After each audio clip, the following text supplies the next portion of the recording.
इमरान खान के जब आखिरी दिन थे इक़्तिदार के, इमरान खान साहब के, तो वो ये अक्सर कहा करते थे अगर मैं उतार दिया गया तो ख़तरनाक हो जाऊंगा। ख़तरनाक वो हो सकते थे मज़ीद अगर अवाम उस तरह सड़कों पे आती उनकी जेल में जाने के बाद से, प्रेशर बिल्ड करती, या इलेक्शन के बाद जिसको वो कहते हैं इलेक्शन चुरा लिया, अपने वोट के मैंडेट के लिए बाहर निकलती, तो वो उस लिहाज से ख़तरनाक नहीं हो सके क्योंकि अवाम का प्रेशर एक प्रेशर होता है जो दूसरी ताकत के प्रेशर को न्यूट्रलाइज या फेस कर सकता है। लेकिन इसमें कोई दो राय नहीं है बहुत से लोगों के नज़दीक कि इमरान खान इस मुल्क का एक बहुत बड़ा मसला है जिसको डील तो करना है। इससे पहले भी वज़ीर आज़म बहुत बहुत बड़े मसले रहे, लीडर्स बड़े बड़े मसले रहे। अगर इमरान साहब की मैं कोई कंपैरिजन ड्रॉ करूँ तो वो भुट्टो साहब के साथ होगा। वो भी एक मसला बन चुके थे बहुत से लोगों के लिए। उस मसले का हल तो निकला जो हमने देखा तारीख में कि उनके साथ क्या हुआ।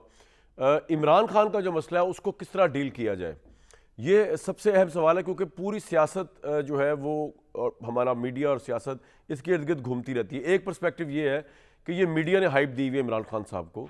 इमरान खान की पार्टी तिदर बिदर है, वो राजो महाराजो गौहर नायाब पंच तो इनके हाथ में चली गई है और उसका कोई पुरसान हाल नहीं, क्योंकि इमरान खान को वो एडवांटेज नहीं है जो नून लीग और पीपल्स पार्टी को था। उनकी कोई लेगेसी नहीं है जिसके साथ लोग उस तरह मुतहरिक हो जाएं जिस तरह बेनज़ीर साहिबा, फिर बिलावल साहब आए, मरियम नवाज़ साहिबा, उससे पहले इवन कलसूम नवाज़ साहिबा, वो नहीं है। तो जो जब से वो अंदर है वो भी बंद है तो पार्टी भी बंद ही हालात के अंदर है, टूट फूट चुकी है।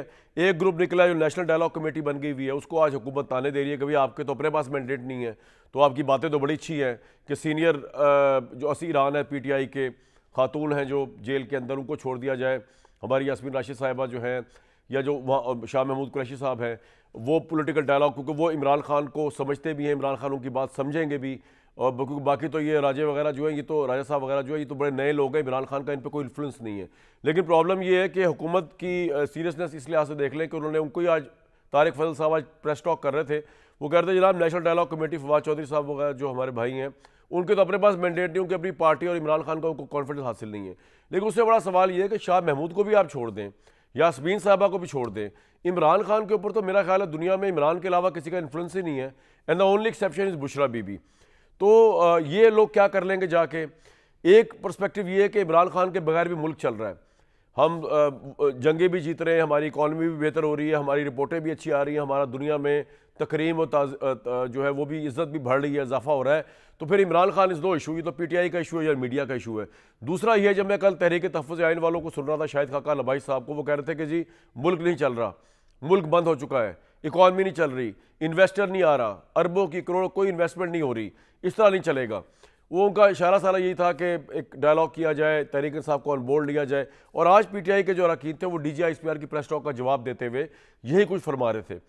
तो इमरान खान कितना बड़ा मसला है इस मुल्क का, है भी या नहीं, और किस तरह हम देख सकते हैं अगले आइंदा आने वाले सालों में पाकिस्तान विद और विदाउट इमरान खान आगे जाता हुआ, ये एक बड़ा अहम सवाल है जिसके लिए मैंने ख़ास तौर पे मुजीर रहमान शामी साहब को ज़हमत दी आज। शामी साहब बहुत शुक्रिया, आपने हमें वक्त दिया।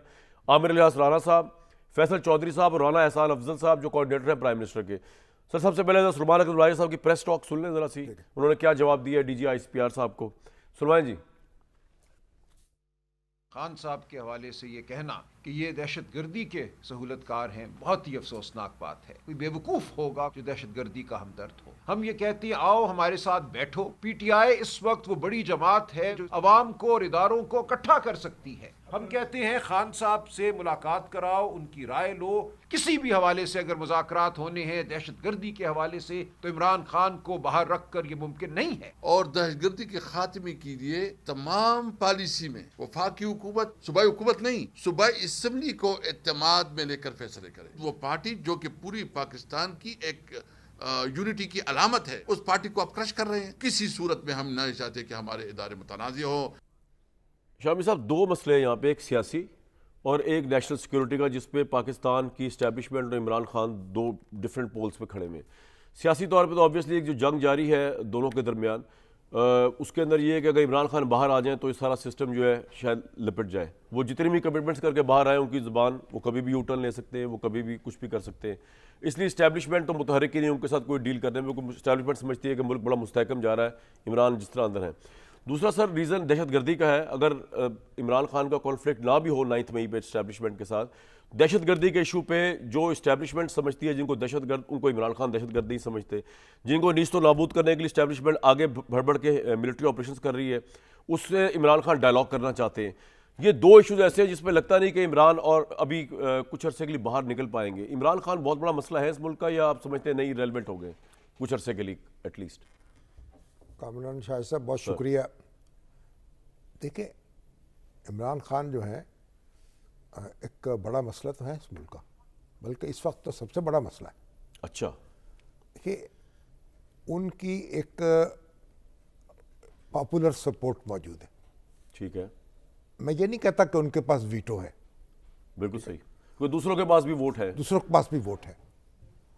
और अभी तो मैं ये देख रहा था, आज ही एक सर्वे कराया एक नून लीग ने।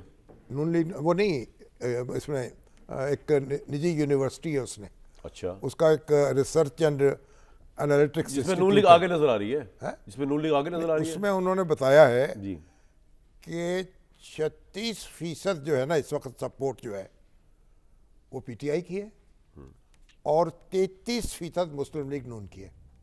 अच्छा, और एक गुज़श्ता एक साल के मुकाबले में, यानी एक साल पहले भी सर्वे कराया था और 25,000 नौजवानों से उन्होंने राय ली अच्छा, जो उनकी यूनिवर्सिटी के तालिब इल्म ठीक और है। तालिबात हैं। तो पीएमएलएन की जो पॉपुलैरिटी है उसमें 9% इजाफा हुआ है आप इसको सही समझते हैं सर्वे को? और पीटीआई की जो पॉपुलैरिटी है उसमें 7% कमी हुई है ठीक है, पिछले साल के मुकाबले में। ठीक है, तो पहली बात तो ये देखें कि जो पॉपुलैरिटी है वो एक ऐसी चीज़ नहीं है कि ये कोई पहाड़ है परमानेंट रहे, हैं? जो परमानेंट परमानेंट रहे। ये घटती बढ़ती रहती है। अगर ये घटे बढ़े ना तो फिर तो एक ही पार्टी अगर इलेक्शन में आए, वो मुल्क हमेशा में जीती रहे। ठीक है, तो फिर आप 5 साल बाद इलेक्शन क्यों होते हैं, 4 साल बाद? एक पॉपुलर पार्टी जो है ठीक है, वो उसको डिफीट भी हो सकती है। आप यहाँ तक देखिए कि चर्चिल ने जंग जीत ली, हारा, फिर जीता, बाद में फिर हार गया, फिर जीता। तो फिर जीत गया। तो ये जो मामला है ना, इसलिए पहली बात तो ये है कि खान साहब जो हैं, जब वो इख्तदार उनके पास था तो उनके जो एमएनएस थे, एमपीएस थे, वो अपने हलकों में नहीं जा सकते थे। डस्के का जो इलेक्शन हुआ है, हार गए, धुंध की धांधली धांधली हुई। जी, अब उसके बाद उनकी वेव आई एक और पॉपुलर हुए। अब जो उनकी पॉलिटिक्स 2 साल से चल रही है ना, सर, उसमें उनकी यानी जो उनकी पॉपुलैरिटी है वो कमी होगी, उसमें ज़्यादा इजाफा नहीं होगा, क्योंकि उन्होंने अपने लोगों को थका दिया है और कोई यानी वो अचीवमेंट हो नहीं सकी। बिल्कुल कि इनकलाब का जो ख्वाब था वो पूरा नहीं हो सका। और अगर इसी तरीके से वो थकाते चले जाएंगे ना तो फिर उनकी यानी मैं समझता हूँ कि उनका जो यानी अरूज जो है वो आप बरकरार नहीं रख लेकिन सकेगा। शमी साहब, जो आप कह रहे हैं कि वो अभी भी मसला है। नहीं, मसला इसलिए है कि जिक्र एक बड़ी पार्टी है। ठीक है, अब बड़ी पार्टी का 30% हो, 33% हो उनके हामी, बहुत है ये भी सर। हाँ जी। है। लेकिन वो जो पार्टी जो है, वो जो लोग हैं, अगर गैर मुतमईन है हालात से और अफसरदा हैं और रियासत पर उनका जो वो भरोसा वो है वो नहीं रहा जो होना चाहिए,